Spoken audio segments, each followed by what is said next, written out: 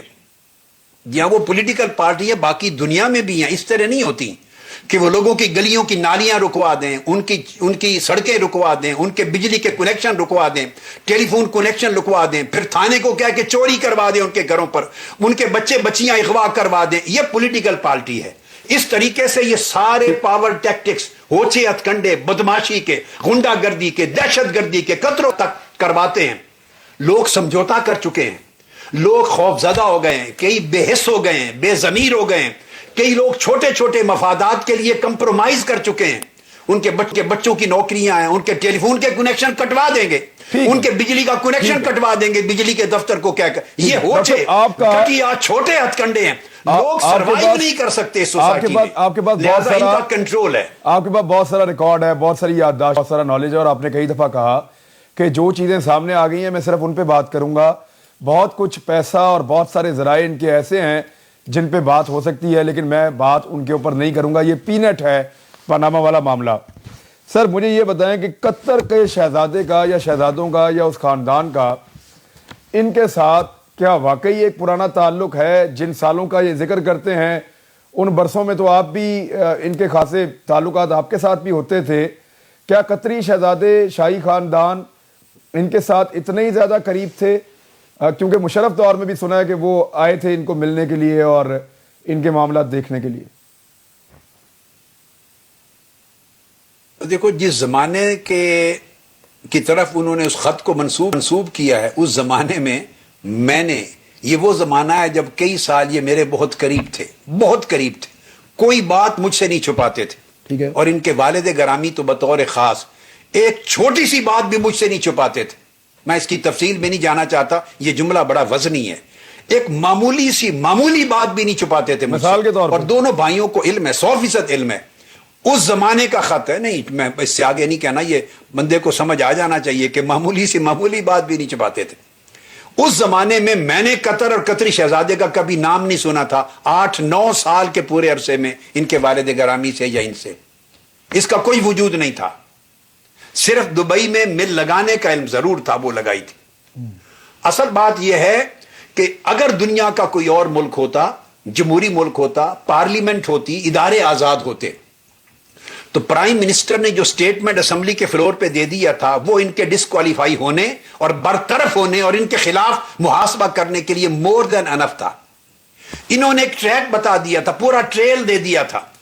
Dubai کی factory, اس کا بیچنا، اس کے بیچنے کے 18-19 سال کے بعد جدہ میں ایک فیکٹری کا وجود میں آنا، اور اس کے بیچنے کے بعد پھر لندن کے فلیٹس کا اقرار کرنا، جبکہ لندن کے فلیٹس اس زمانے سے بھی 12-14 سال پہلے وجود میں آ چکے ہوئے تھے۔ یہ ٹریل دے چکے ہیں اور یہ کہہ چکے ہیں کہ سارا ریکارڈ حاضر ہے۔ یہ سپیچ مور دین انف تھی، جس کو وہ کہتے ہیں کہ پولیٹیکل سپیچ ہے، یہ استثناء ہے، جھوٹ بولا ہے، سیاسی تقریر کی ہے۔ اسی پر تو گرفت ہونی چاہیے تھی۔ اگر دنیا کا کوئی اور ملک ہوتا، پارلیمنٹ میں گرفت کر لیتے، وہی اس کو پکڑ لیتے، ڈسکوالیفائی کرتا اسپیکر، ادارے گرفت کر لیتے۔ قطری خط کا آنا بذات خود اس بات کا ثبوت ہے کہ ان کے پاس لافل ٹریل نہیں ہے پیسہ ملک سے باہر بھیجنے کی۔ یہ غیر قانونی ذرائع کریٹ کر رہے ہیں۔ انہوں نے چوری کی ہے، منی لانڈرنگ کی ہے، کرپشن کی ہے، اور کرپشن کے پیسے سے جائیدادیں بنائی ہیں۔ قطری شہزادے کا خط لانا خود دلیل ہے، بڑی وزنی دلیل ہے ثابت کرنے کے لیے کہ کرپشن ہوئی ہے، اور ان کے پاس کوئی جائز ثبوت نہیں ہے ٹریل ثابت کرنے کا۔ اچھا ڈاکٹر صاحب، میرے نزدیک تو کیس اس سے آگے چلنے کا جواز ہی نہیں ہے۔ ٹھیک ہے ڈاکٹر صاحب، مجھے بتائیں نا کہ اب آپ جو پکچر پیش کر رہے ہیں اس پکچر کے مطابق یہ انتہائی مضبوط ہیں، ٹیکنیکلی بڑے مضبوط ہیں، نظام جو ہے وہ ان کو سپورٹ کر رہا ہے اور ساری چیزیں فیور میں ہیں میاں صاحب کے اور ان کی حکومت کے۔ اب وہ برے ہیں اچھے، یہ فیصلہ تو عوام پہ چھوڑیں، لیکن ساری چیزیں ان کی فیور میں ہیں، تو سر پھر آپ لوگ کیا کریں گے؟ اپوزیشن کے پاس پھر کیا راستہ ہے؟ دیکھیں، اب اس طرف آتا ہوں۔ دیکھیے میں بتاؤں، یہ تو جو کچھ یہاں اسلام آباد میں ہو رہا ہے اس پر گفتگو آپ نے بہت کر لی۔ ایک چیز میں آپ کو بتاؤں، یہ جتنے بڑے فرعون بن جائیں،